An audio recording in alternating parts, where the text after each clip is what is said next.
अस्सलाम वालेकुम दोस्तों, शाह हसन इस्तंबुल तुर्की मां अॼु वञूं था पिया नमाज़ पढ़ण ईद जी।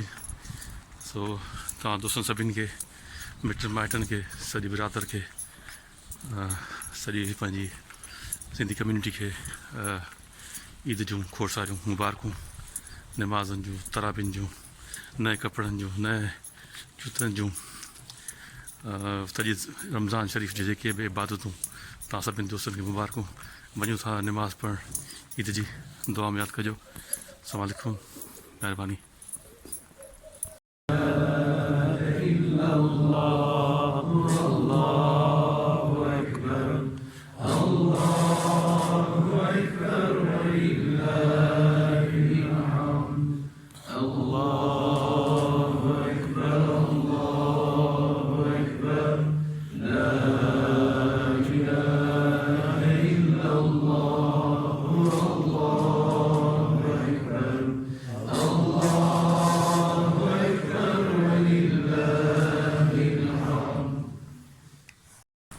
सो दोस्तों, ईद मुबारक।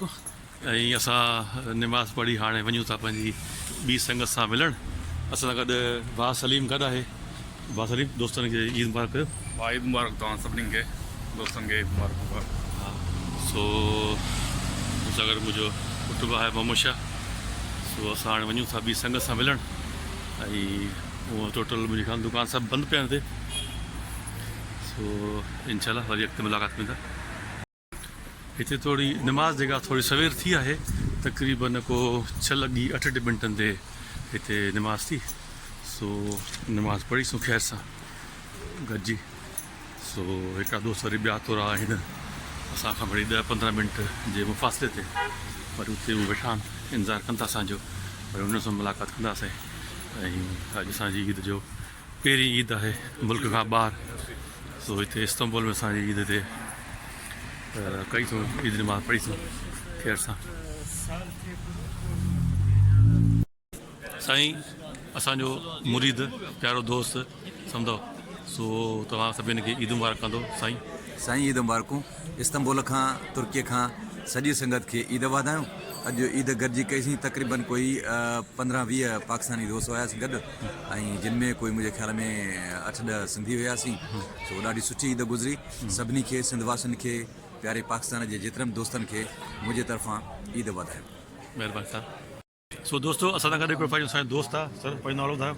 मुंहिंजो नालो आहे अब्दुल ख़ालिक, ऐं मां आहियां सिंध हैदराबाद जो रहायशी आहियां। ऐं मां हिते इस्तंबुल ईद मुबारक, ईद जो ॾियारो आहे, इन करे त तव्हां सभिनी खे ईद मुबारक ॾियां सभु भाइरनि खे, सिंधी भाइरनि खे ऐं बलोचनि भाइरनि खे, सभिनी खे ईद मुबारकूं।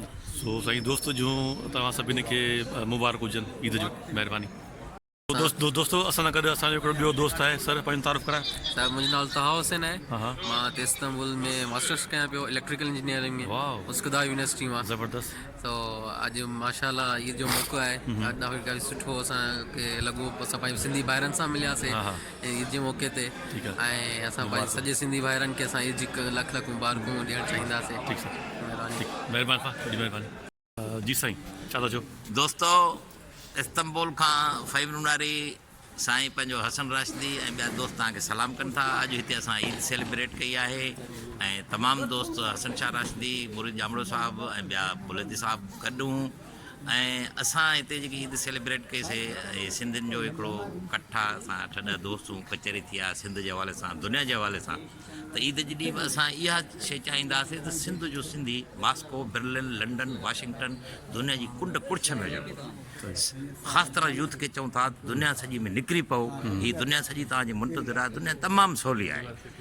जंहिंखे बि कॉन्टेक्ट करिणो हुजे, हसन शाह राशिदी इहो सिंध जे लाइ कमु करे थो। सिंध स्टडी जो डायरी जो आउं MD आहियां। मुफ़्त में मुंहिंजियूं सर्विसूं आहिनि। सॼी सिंध जे नौजवान सभिनी खे चवां थो, जिथे बि वञणु चाहिनि असीं फैसिलिटेट कंदासीं, बजट बि ठाहे ॾींदासीं, फ्री बजट बि ठाहींदासीं, फ्री दाख़िलाऊं बि कराईंदासीं। सो हिन ईद जे मौक़े ते असीं चाहियूं था त सिंध जो यूथ असां सां कॉन्टेक्ट करे यूनिवर्सिटियुनि में दाख़िलाउनि लाइ, रोज़गार लाइ ऐं ॿिया मसइला। सो तव्हां सलामत रहो मुंहिंजा दोस्त। ईद मुबारक सॼी सिंध खे। वॾी महिरबानी। महिरबानी साईं, महिरबानी। Thank U sir. वालेकुम। जी जी वाह, पहिरीं तारीफ़ करायो ऐं अस्सलाम वालेकुम सर, अब्दुल ख़ालिक मक्सी जी जी फ्रॉम इस्तांबुल तुर्की। जी सर। साईं राजदी साहब सां गॾु अॼु असीं हिते ईद सेलिब्रेट कयो माशाल्लाह सुठे तरीक़े सां। सॼी संगत असां सां गॾु आहे हिते ऐं असांखे सिंध ॾाढो यादि अचे पियो, सिंधी माण्हू ऐं उन्हनि सां हिकिड़ो मोहबत आहे, कुर्ब आहे, जेको असां उते ई वंडी सघूं पिया पर हिते उहो माहौल कोन्हे। पर वरी बि असांजा सिंधी माण्हू हिते मौजूदु आहिनि जिन सां गॾु असां ईद गुज़ारी आहे ऐं ॾाढी ख़ुशी थी आहे ऐं भरपूर तरीक़े सां असां हिते पाण में जेको आहे त गॾु बि आहियूं ऐं ईद जूं ख़ुशियूं सेलिब्रेट बि कयूं था ऐं असां दुआ घुरायूं त असां जे लाइ सभई सिंधी भाइर दुआ कजो ताकी असां हिते को तरक़ी करे सघूं। महिरबानी। महिरबानी साईं, अस्सलाम वालेकुम।